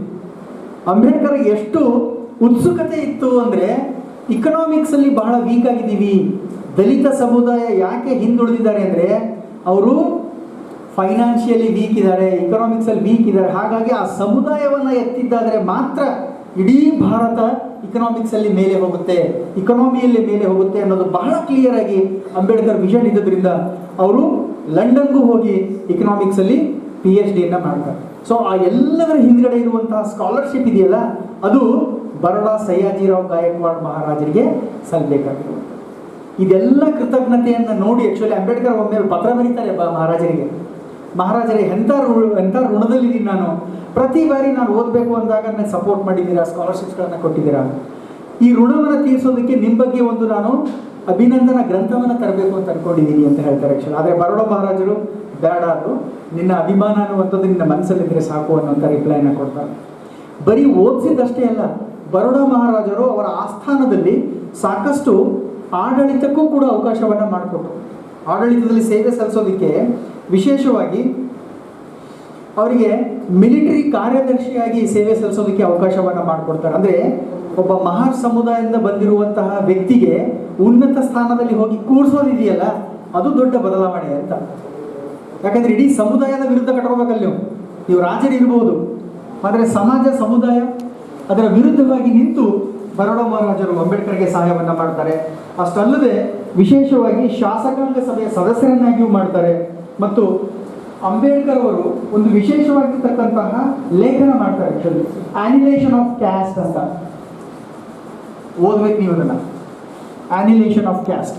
ಅದು ಬರೆಯೋದಕ್ಕೆ ಸ್ಫೂರ್ತಿಯೇ ಮಹಾರಾಜರು ಅಂತ ಅಂಬೇಡ್ಕರ್ ಹೇಳ್ತಾರೆ. ಯಾಕೆಂದರೆ ಮಹಾರಾಜರು 1909 ದಿ ಡಿಪ್ರೆಸ್ಡ್ ಕ್ಲಾಸಸ್ ಅಂತ ಒಂದು ಲೇಖನವನ್ನು ಬರೆದಿರ್ತಾರೆ. ಆ ಲೇಖನವನ್ನು ಆಧಾರವಾಗಿ ಇಟ್ಕೊಂಡು ಅಂಬೇಡ್ಕರ್ ಅವರು ಆ್ಯನಿಲೇಷನ್ ಆಫ್ ಕ್ಯಾಸ್ಟ್ ಅಂತ ಬರೀತಾರೆ. ಅದು ಇವತ್ತಿಗೂ 1919 ಬರೆದಿರುವಂಥದ್ದು. ಸುಮಾರು 107 ವರ್ಷ ಆಯ್ತು ಈಗ. ಅದನ್ನು ಓದ್ಬೇಕು ನೀವೆಲ್ಲ ಆ್ಯಕ್ಚುಲಿ. ಜಾತಿ ವಿನಾಶ ಅಂತ ಇವತ್ತಿಗೂ ಕೂಡ ಭಾರತದಲ್ಲಿ ಜಾತಿ ವಿನಾಶ ಆಗಿಲ್ಲ. ಜಾತಿ ಹೇಗೆ ಹುಟ್ಕೊಂಡ್ವು, ಹೇಗೆ ರೂಪುಗೊಂಡ್ವು, ಅದನ್ನು ಹೇಗೆ ವಿನಾಶಗೊಳಿಸಬೇಕು ಅನ್ನೋದನ್ನು ಬಹಳ ವಿಶೇಷವಾಗಿ ಅಂಬೇಡ್ಕರ್ ಅವರಲ್ಲಿ ನಮೂದಿಸಿದ್ದಾರೆ. ಅದರ ಜೊತೆಗೆ ಮುಂದಿನ ವಿಶೇಷವಾಗಿರ್ತಕ್ಕಂಥ ವ್ಯಕ್ತಿ ಅಂದರೆ ನಾನು ಹೇಳಿದೆ ನಿಮಗೆ, ಅಂಬೇಡ್ಕರ್ ಅವರು ಕೊಲಂಬಿಯಾ ವಿಶ್ವವಿದ್ಯಾಲಯಕ್ಕೆ ಹೆಚ್ಚಿನ ವಿದ್ಯಾಭ್ಯಾಸವನ್ನು ಮಾಡೋದಕ್ಕೆ ಹೋಗ್ತಾರೆ ಅಂತ. ಅಲ್ಲಿ ಸಿಕ್ಕಿರುವಂತಹ 2 ಮುಖ್ಯವಾಗಿರ್ತಕ್ಕಂಥ ಪ್ರೊಫೆಸರ್ಸು ಅಂದರೆ ಪ್ರೊಫೆಸರ್ ಎಡ್ವಿನ್ ಆರ್ ಸೆಲಿಗ್ಮನ್, ಅರ್ಥಶಾಸ್ತ್ರದ ದೊಡ್ಡ ಪ್ರೊಫೆಸರ್ ಅವರು. ಅದಕ್ಕೆ ಯಥಾ ಗುರು ತಥಾ ಶಿಷ್ಯ ಅಂತೀವಿ. ಅಂಬೇಡ್ಕರ್ ಸಿಕ್ಕಿರುವಂತಹ ಗುರುಗಳ ಸಂಪ್ರದಾಯ ನೋಡಿ ಹೇಗಿದೆ ನೀವು. ಅವರು ಪಾಂಡಿತ್ಯ ನೋಡಿ ಇಡೀ ಪ್ರಪಂಚಕ್ಕೆ ಇಕನಾಮಿಕ್ಸನ್ನು ಹೇಳ್ಕೊಟ್ಟಂತಹ ಪ್ರೊಫೆಸರ್ಸ್ ಅವರು. ಅದಕ್ಕೆ ಅಂಬೇಡ್ಕರ್ ಅಂತ ಗ್ರೇಟ್ ಇಕನಾಮಿಸ್ಟ್ ಆಗೋದಕ್ಕೆ ಸಾಧ್ಯ ಆಯಿತು. ಅದಕ್ಕೆ ನಾವು ಎಷ್ಟು ಸ್ಟ್ರಾಂಗ್ ಆಗಿ ಕಂಟೆಂಟಲ್ಲಿ ಇರ್ತೀವೋ, ನಮ್ಮ ಪಾಂಡಿತ್ಯ ಎಷ್ಟು ಸ್ಟ್ರಾಂಗ್ ಆಗಿರುತ್ತೋ ಅಷ್ಟೇ ಸ್ಟ್ರಾಂಗ್ ಆಗಿರುವಂತಹ ವಿದ್ಯಾರ್ಥಿಗಳನ್ನು ಬೆಳೆಸೋದಕ್ಕೆ ಸಾಧ್ಯ ಆಗುತ್ತೆ. ಅದಕ್ಕೆ ನಾವು ನಮ್ಮ ಪಾಂಡಿತ್ಯವನ್ನು ಹೆಚ್ಚಿಸ್ಕೊಳ್ತಾ ಹೋಗಬೇಕು ಅನ್ನೋದು ಈ ಥರದ ವ್ಯಕ್ತಿಗಳ ಜೀವನದಿಂದ ನಮಗೆ ಅರ್ಥ ಆಗುತ್ತೆ. ಆಮೇಲೆ ಸೆಲಿಗ್ಮನ್ ವಿಶೇಷತೆ ಏನು ಅಂತಂದರೆ, ಅಂಬೇಡ್ಕರ್ ಅವರು ಸೆಲಿಗ್ಮನ್ ಅವರಿಂದ ತುಂಬ ವಿಷಯಗಳನ್ನು ಕಲಿತಾರೆ ಇಕನಾಮಿಕ್ಸಲ್ಲಿ. ಈಗ ಸಾರ್ವಜನಿಕ ಆರ್ಥಿಕತೆ ಅಂತ ಇದೆ ಆ್ಯಕ್ಚುಲಿ. ಆಮೇಲೆ ಅಂಬೇಡ್ಕರ್ ಅವರು ಅವರ ಬೋಧನಾ ಶೈಲಿಯಿಂದ ಪ್ರಭಾವಿತರಾಗಿ ಬರೀ ಅವರು ತಗೊಂಡಿರುವಂತಹ ಕೋರ್ಸ್ಗಳಿಗೆ ಅಷ್ಟೇ ಕುತ್ಕೋತಿರ್ಲಿಲ್ಲ. ಸೆಲಿಗ್ಮನ್ ಅವರು ಯಾವ ಯಾವ ಕ್ಲಾಸಲ್ಲಿ ಹೋಗಿ ಪಾಠ ಮಾಡ್ತಿದ್ರು ಆ ಎಲ್ಲ ಕ್ಲಾಸ್ ರೂಮ್ಗಳಿಗೆ ಹೋಗಿ ಅಂಬೇಡ್ಕರ್ ಕೂತ್ಕೊಂಡು ಕಲಿತಾ ಇದ್ರು. ಇದು ಕಲಿಕೆ ಅಂದರೆ. ಆಮೇಲೆ ಪರ್ಮಿಷನ್ ತೊಗೊಂಡ್ಬಿಟ್ಟಿದ್ರು ಸೆಲಿಗ್ಮನ್ ಅವರಿಂದ, ಪ್ರೊಫೆಸರ್ ನೀವು ಯಾವ್ಯಾವ ಕ್ಲಾಸಿಗೆ ಹೋಗಿ ಪಾಠ ಮಾಡ್ತಿರೋ ಅಷ್ಟು ಕ್ಲಾಸ್ಗಳಲ್ಲಿ ಹೋಗಿ ನಾನು ಕೂತ್ಕೊಳ್ತೀನಿ ಅಂತ. ಹಾಗಾಗಿ ಅಂಬೇಡ್ಕರ್ ಅವರು ಅತಿ ಹೆಚ್ಚಿನ ಆರ್ಥಿಕತೆಯ ಬಗ್ಗೆ ತಿಳ್ಕೊಳ್ಳೋದಕ್ಕೆ ಸಾಧ್ಯ ಆಯಿತು ಅಂತ. ಸೊ ಅದರ ಮುಂದಿನ ಭಾಗವಾಗಿ ಅಂಬೇಡ್ಕರ್ ಅವರು ಸೆಲಿಗ್ಮನ್ ಅವರನ್ನೇ ಗೈಡಾಗಿ ಆಯ್ಕೆ ಮಾಡ್ಕೊತಾರೆ ಪಿ ಎಚ್ ಡಿ ಮಾರ್ಗದರ್ಶಕರು ಸೆಲಿಗ್ಮನ್ ಅವರು, ಅಂಬೇಡ್ಕರ್ ಅವರು. ಸೊ ಎಷ್ಟು ಸಪೋರ್ಟಿವ್ ಆಗಿದ್ರು ಸೆಲಿಗ್ಮನ್ ಅವರು ಅಂದರೆ, ಇಡೀ ಜೀವನದ್ದಕ್ಕೆ ಅಂಬೇಡ್ಕರ್ಗೆ ಬೇಕಾಗುವಂತಹ ಎಲ್ಲ ವಿವರಗಳನ್ನು ತಿಳ್ಕೊಳ್ತಾ ಇದ್ರು, ನಿರಂತರವಾಗಿ ಪತ್ರ ವ್ಯವಹಾರಗಳನ್ನು ಮಾಡ್ತಾ ಇದ್ರು, ಮತ್ತು ಅಂಬೇಡ್ಕರ್ಗೆ ಮಾರ್ಗದರ್ಶಕರಾಗಿ ಜೀವನದಲ್ಲಿ ಏನೇನೋ ನಿರ್ಧಾರಗಳು ತಗೋಬೇಕಾಗಿತ್ತು ಅದೆಲ್ಲದಕ್ಕೂ ಹಿಂದೆ ನಿಲ್ತಾ ಇದ್ರು ಅನ್ನುವಂಥದ್ದು ನಮಗೆ ಅವರ ಬರಹಗಳಿಂದ ನಮಗೆ ಅರ್ಥ ಆಗುತ್ತೆ. ಅದರ ಜೊತೆಗೆ ಅವರ ಥೀಸಿಸ್ ಏನು ಅಂದರೆ, the evolution of provincial finance in British India ಅಂತ. ಎವಲ್ಯೂಷನ್ ಹೇಗಾಯಿತು ನಮ್ಮ ಫೈನಾನ್ಸು ಬ್ರಿಟಿಷ್ ಇಂಡಿಯಾದಲ್ಲಿ ಅನ್ನೋದ್ರ ಮೇಲೇ ಅವರು ಪಿ ಎಚ್ ಡಿ ಮಾಡಿದರು. ಅದಕ್ಕೆ ಅಂಬೇಡ್ಕರ್ ಅವರು ಪಿ ಎಚ್ ಡಿ ಮಾಡಿರುವಂತಹ ವಿಷಯಗಳು ಎಷ್ಟು ವಿಶೇಷ ಇತ್ತು ಅಂದರೆ, ಇಡೀ ಭಾರತೀಯರಿಗೆ ಯೂಸ್ ಆಗುವಂತಹ ರಿಸರ್ಚ್ ಟೈಟಲ್ನ ತೊಗೊಂಡಿದ್ದಾರೆ, ಸಂಶೋಧನೆ ಮಾಡಿದ್ದಾರೆ. ಅವ್ರು ಮಾಡಿರುವಂಥ ಅಷ್ಟೂ ಸಂಶೋಧನೆಗಳು ಭಾರತೀಯರಿಗೆ ಡೈರೆಕ್ಟಾಗಿ ಹೆಲ್ಪ್ ಆಗಿದೆ. ಅವ್ರು ಯಾವುದೋ ಬೇರೆ ದೇಶದ ಇನ್ಫಾರ್ಮೇಷನ್ ಅಥವಾ ಇನ್ಯಾವುದ್ರ ಮೇಲೆ ಮಾಡ್ಬೋದಾಗಿತ್ತು ಆ್ಯಕ್ಚುಲಿ, ಬಟ್ ಹಾಗೆ ಮಾಡಲಿಲ್ಲ. ನನ್ನ ದೇಶದ ವಿಚಾರ ವಿನಿಮಯಗಳು ಮತ್ತು ನನ್ನ ದೇಶದ ಸ್ಥಿತಿಗತಿಗಳು ಬದಲಾವಣೆಗೆ ಏನೆಲ್ಲ ಬೇಕೋ ಅದೇ ಆಧಾರವಾಗಿಟ್ಕೊಂಡು ಸಂಶೋಧನೆಯನ್ನು ಕೈಗೊಂಡು ಅವರು ಫಲಿತಾಂಶಗಳನ್ನು ಕಂಡುಕೊಂಡು ಮತ್ತು ಮಾರ್ಗಗಳನ್ನು ಸೂಚಿಸಿದ್ದಾರೆ. ಅದು ಅವರ ವಿಶೇಷತೆ ಅಂತ ನಮಗನ್ಸುತ್ತೆ.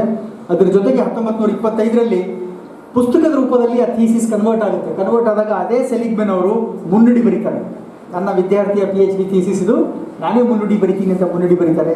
ಈ ಥರದ ಒಂದು ಅವಿನಾಭಾವ ಸಂಬಂಧವನ್ನು ಸೆಲಿಗ್ಮನ್ ಅವರು ಅಂಬೇಡ್ಕರ್ ಅವರೊಂದಿಗೆ ಹೊಂದಿರ್ತಾರೆ. ಅಷ್ಟೇ ಅಲ್ಲದೆ ಅಂಬೇಡ್ಕರ್ ಅವರು ಕೊಲಂಬಿಯಾ ವಿಶ್ವವಿದ್ಯಾಲಯದಲ್ಲಿ ವಿದ್ಯಾಭ್ಯಾಸವನ್ನು ಮುಗಿಸಿ ಲಂಡನ್ ಸ್ಕೂಲ್ ಆಫ್ ಇಕನಾಮಿಕ್ಸ್ಗೆ ಹೋದರು ಅಂತ ಹೇಳಿದೆ ನಾನು. ಲಂಡನ್ನಲ್ಲಿ ಯಾರು ಗೊತ್ತಿರ್ತಾರೆ ಅಂಬೇಡ್ಕರ್ ಅವಾಗ? ಅದೇ ಸಹಾಯಕ್ಕೆ ಬಂದಿರೋದು ಮತ್ತೆ ಸೆಲಿಗ್ಮನ್ ಅವರು. ಅಲ್ಲಿರುವಂತಹ ಪ್ರೊಫೆಸರ್ಸ್ಗಳಿಗೆ ಒಬ್ಬ ಉತ್ಕೃಷ್ಟವಾಗಿರ್ತಕ್ಕಂಥ ವಿದ್ಯಾರ್ಥಿನ ನಿಮ್ಮ ವಿಶ್ವವಿದ್ಯಾಲಯಕ್ಕೆ ಕಳಿಸ್ಕೊಡ್ತಾ ಇದ್ದೀನಿ, ಅವರಿಗೆ ಅವಕಾಶ ಮಾಡಿಕೊಡಿ ಅನ್ನುವಂತಹ ಒಂದು ಪತ್ರವನ್ನು ಕಳಿಸ್ಕೊಡ್ತಾರೆ. ಅದರ ಮುಖಾಂತರ ಅಂಬೇಡ್ಕರ್ಗೆ ಲಂಡನ್ ಸ್ಕೂಲ್ ಆಫ್ ಇಕನಾಮಿಕ್ಸಲ್ಲೂ ಸಂಶೋಧನೆಯನ್ನು ಮಾಡೋದಕ್ಕೆ ಅವಕಾಶ ಮಾಡಿಕೊಟ್ಟಂತಹ ಶ್ರೇಯ ಸೆಲಿಗ್ಮನ್ ಅವರಿಗೆ ಸಲ್ಲುತ್ತೆ ಅಂತ. ಅಂದರೆ ಒಬ್ಬ ವಿದ್ಯಾರ್ಥಿಗೆ ಎಷ್ಟೆಲ್ಲ ಅವಕಾಶಗಳನ್ನು ಶಿಕ್ಷಕರು ಮಾಡಿಕೊಡಬಹುದು, ಅದು ಬರೀ ಅವರು ಕಲಿಯುವಂತಹ ಪರಿಸ್ಥಿತಿ ಅಥವಾ ಆ ಕೋರ್ಸ್ ತೊಗೊಂಡಾಗ ಅಷ್ಟೇ ಅಲ್ಲ, ಆ ಕೋರ್ಸ್ ತೊಗೊಂಡ ಮೇಲೂ ಕೂಡ ಮುಂದಿನ ಜೀವನಕ್ಕೂ ಶಿಕ್ಷಕರು ಪ್ರಭಾವಶಾಲಿಯಾಗಿ ಮಾರ್ಗದರ್ಶಕರಾಗಿ ನಿಲ್ಲಬಹುದು ಅನ್ನೋದನ್ನು ಅಂಬೇಡ್ಕರ್ ಅವರ ಜೀವನದಿಂದ ನಮಗೆ ಅರ್ಥ ಆಗುತ್ತೆ. ಅದ್ರ ಜೊತೆಗೆ ಲಂಡನ್ ಸ್ಕೂಲ್ ಆಫ್ ಇಕನಾಮಿಕ್ಸ್ಗೆ ಹೋದ್ಮೇಲೆ ಇನ್ನೊಬ್ಬ ದೊಡ್ಡ ಪ್ರೊಫೆಸರ್ ಸಿಗ್ತಾರೆ ಅವರಿಗೆ. ಅವರ ಹೆಸರು ಪ್ರೊಫೆಸರ್ ಇದರಲ್ಲೇ ಜಾನ್ ಡ್ಯೂಯಿ ಅನ್ನುವಂಥ ಇನ್ನೊಬ್ಬ ಪ್ರೊಫೆಸರ್ ಇರ್ತಾರೆ. ಎಬ್ರು ಅಂತ ಹೇಳಿದೆ. ಜಾನ್ ಡ್ಯೂಯಿ ಅನ್ನುವಂಥ ಇನ್ನೊಬ್ಬ ಪ್ರೊಫೆಸರ್ ನಮ್ಮ ಎಜುಕೇಷನ್ಗೆ ಬಹಳ ಸಂಬಂಧಪಟ್ಟಿರುವಂಥವ್ರು. ಅವರು ಡೆಮೋಕ್ರಸಿ ಆ್ಯಂಡ್ ಎಜುಕೇಷನ್ ಅನ್ನುವಂತಹ ದೊಡ್ಡ ಪುಸ್ತಕವನ್ನು ಬರೆದಿದ್ದಾರೆ 1909ರಲ್ಲಿ. ಅದು ಓದಬೇಕು ನೀವು.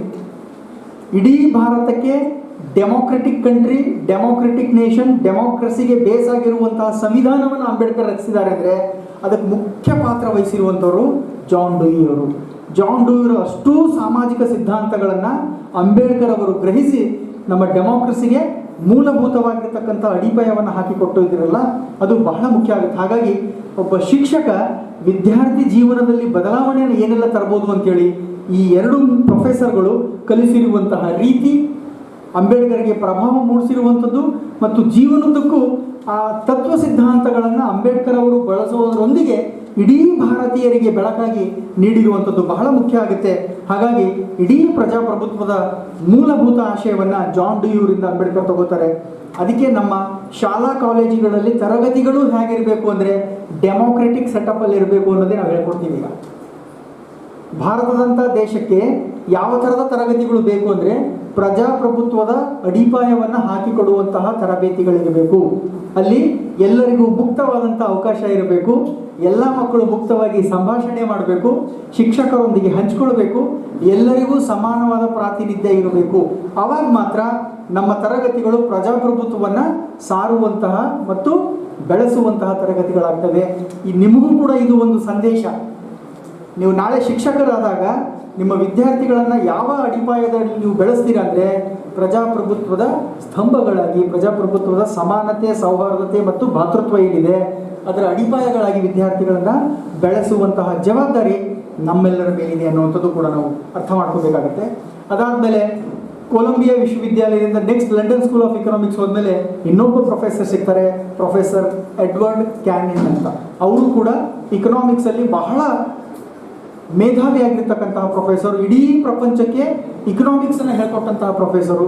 ಅಂಥವರಡಿಯಲ್ಲಿ ಮತ್ತೆ ಇವರು PhD ಮಾಡ್ತಾರೆ, ಮತ್ತೊಂದು ಥೀಸಿಸನ್ನು ಸಬ್ಮಿಷನ್ ಮಾಡ್ತಾರೆ. ಆದರೆ ಆ ಥೀಸಿಸು ಆ್ಯಂಟಿ ಬ್ರಿಟಿಷ್ ಇದೆ ಅಂತೇಳಿ ಅಕ್ಸೆಪ್ಟ್ ಮಾಡಲ್ಲ. ಯಾಕಂದರೆ ಅದು ಲಂಡನ್ ಅಲ್ಲ, ಬ್ರಿಟಿಷರ ವಿರುದ್ಧ ಅಂಬೇಡ್ಕರ್ ಬರೆದಿದ್ದಾರೆ ಅನ್ನೋ ಕಾರಣಕ್ಕೆ ಅದನ್ನು ನೀವು ಚೇಂಜ್ ಮಾಡಿ ಬ್ರಿಟಿಷರಿಗೆ ಸೌಮ್ಯವಾದ ರೀತಿಯಲ್ಲಿ ನೀವು ಬದಲಾವಣೆ ಮಾಡಿಕೊಟ್ಟಾಗ ಮಾತ್ರ ಥೀಸಿಸ್ನ ಅಕ್ಸೆಪ್ಟ್ ಮಾಡ್ಕೋತೀವಿ ಅನ್ನುವಂತಹ ಆದೇಶವನ್ನು ನೀಡಿದಾಗ ಅಂಬೇಡ್ಕರ್ ಅವರು ಅವಾಗ ಜರ್ಮನಿಯಲ್ಲಿ ಇರ್ತಾರೆ ಆ್ಯಕ್ಚುಲಿ ಮತ್ತೊಂದು ವಿದ್ಯಾಭ್ಯಾಸ ಮಾಡೋದಕ್ಕೆ. ಆದರೆ ಕ್ಯಾನನ್ ಅವರು ಅಂಬೇಡ್ಕರ್ ಅವರಿಗೆ ಕರೆಸ್ಕೊಂಡು ನೀವು ನಿಮ್ಮ ಹೇಳುವಂತಹ ದಾಟಿಯಲ್ಲಿ ಬದಲಾವಣೆಯನ್ನು ತಂದಾಗ ಮಾತ್ರ ಈ ಥೀಸಿಸ್ ಅಕ್ಸೆಪ್ಟ್ ಆಗುತ್ತೆ ಅನ್ನುವಂತಹ ವಿಷಯ ಹೇಳಿದಾಗ ಅಂಬೇಡ್ಕರ್ ಅವರು ಅದನ್ನು ಚೇಂಜ್ ಮಾಡಿ ತಿರುಳು ಸೇಮ್ ಇರುತ್ತೆ, ಆದರೆ ಹೇಳುವಂತಹ ದಾಟಿ ಮಾತ್ರ ಬೇರೆ ಆಗಿರುತ್ತೆ. ಅದಕ್ಕೆ ಅವರು ನೀಡಿರುವಂತಹ ಥೀಸಿಸೇ the problem of rupee, its origin and solution. ಇದು ಪುಸ್ತಕದ ರೂಪದಲ್ಲಿ ಬದಲಾವಣೆ ಆಗುತ್ತೆ. ಆ ಪುಸ್ತಕಕ್ಕೂ ಕೂಡ ಮುನ್ನುಡಿ ಬರೆದಂಥವ್ರು ಎಡ್ವರ್ಡ್ ಕ್ಯಾನನ್ ಅವರು. ಅದಕ್ಕೆ ಅವ್ರು ಹೇಳ್ತಾರೆ, ನನ್ನ ಇಡೀ ಜೀವಮಾನದಲ್ಲಿ ಕಂಡಂತಹ ಅತಿ ಉತ್ಕೃಷ್ಟವಾಗಿರ್ತಕ್ಕಂತಹ ವಿದ್ಯಾರ್ಥಿ ಅಂದರೆ ಅದು ಅಂಬೇಡ್ಕರ್ ಅಂತ. ನೋಡಿ, ಬ್ರಿಟಿಷರಿಂದಲೇ ಜೈ ಅನ್ಸ್ಕೊಂಡಿರುವಂತಹ ವಿದ್ಯಾರ್ಥಿ ಯಾರಾದರೂ ಇದ್ದರೆ, ಬೌದ್ಧಿಕ ಶಕ್ತಿ ವ್ಯಕ್ತಿ ಯಾರಾದರೂ ಆಗಿದ್ದರೆ ಅದು ಅಂಬೇಡ್ಕರ್ ಅವರು. ಅದ್ರ ಜೊತೆಗೆ ಅದೇ ಥೀಸಿಸ್ ಆಧಾರದ ಮೇಲೆ ರಿಸರ್ವ್ ಬ್ಯಾಂಕ್ ಆಫ್ ಇಂಡಿಯಾ ಹುಟ್ಕೊಳ್ಳುತ್ತೆ ಭಾರತದಲ್ಲಿ. ಇವತ್ತಿಗೂ ನಾವು ಆರ್ಥಿಕ ಬದಲಾವಣೆಗಳು ಏನೇ ತರಬೇಕಾದರೂ ಕೂಡ ಅದಕ್ಕೆ ಮುಖ್ಯ ಅಡಿಪಾಯ ಅಂದರೆ ರಿಸರ್ವ್ ಬ್ಯಾಂಕ್ ಆಫ್ ಇಂಡಿಯಾ. ಅದರ ಮುಖ್ಯ ಆರಾಧಕ, ಮುಖ್ಯ ಪ್ರತಿಪಾದಕ ಅಂದರೆ ಡಾಕ್ಟರ್ BR ಅಂಬೇಡ್ಕರ್ ಅವರು. ಸೊ ಇಂತಹ ಗುರುಗಳ ಅಡಿಯಲ್ಲಿ, ಇಂತಹ ವ್ಯಕ್ತಿಗಳ ಅಡಿಯಲ್ಲಿ ಕಲ್ತಿರುವಂತಹ ಅಂಬೇಡ್ಕರು ಎಷ್ಟು ಪ್ರಭಾವಶಾಲಿಯಾಗಿರ್ತಕ್ಕಂತಹ ವಿದ್ಯಾರ್ಥಿ ಅಂತೀರೋ ಅಥವಾ ಎಷ್ಟು ಪ್ರಭಾವಶಾಲಿಯಾಗಿ ಬೆಳೆದಿರುವಂತಹ ಶಿಕ್ಷಕ ಅಂತೀರೋ ಅನ್ನೋದೇ ಒಂದು ಪ್ರಶ್ನೆ ಆಗುತ್ತೆ. ಯಾವ ರೂಪದಲ್ಲಿ ನೀವು ನೋಡ್ತೀರೋ ಅವರನ್ನು. ಆಮೇಲೆ ಇಷ್ಟಕ್ಕೂ ಸಹಾಯ ಮಾಡಿದಂಥ ಇನ್ನೊಬ್ಬ ಕೊನೆಯ ಮುಖ್ಯವಾಗಿರ್ತಕ್ಕಂಥ ವ್ಯಕ್ತಿ ಅಂದರೆ ಕೋಲ್ಹಾಪುರದ ರಾಜರ್ಷಿ ಶಾಹು ಮಹಾರಾಜ್ ಅವರು. ಅವರು ಕೂಡ ಅಂಬೇಡ್ಕರಿಗೆ ಹಣ ಬೇಕಾದಾಗಲೆಲ್ಲ ಒದಗಿಸ್ಕೊಡುವಂಥ ಕೆಲಸವನ್ನು ಮಾಡ್ತಾರೆ.